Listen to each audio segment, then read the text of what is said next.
Saksakalyan gunarnavasya Vande Guru Sri Charanarabindam.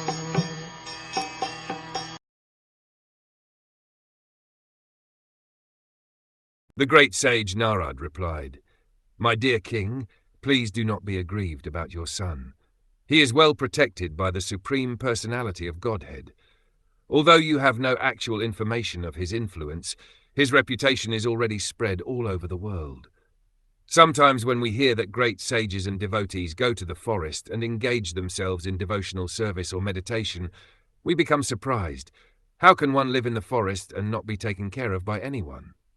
But the answer, given by a great authority, Narad Muni, is that such persons are well protected by the Supreme Personality of Godhead. Sharanagati, or surrender, means acceptance or firm belief that wherever the surrendered soul lives, he is always protected by the Supreme Personality of Godhead. He is never alone or unprotected.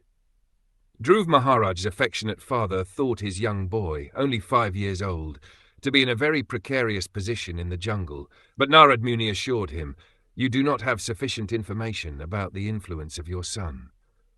Anyone who engages in devotional service anywhere within this universe is never unprotected."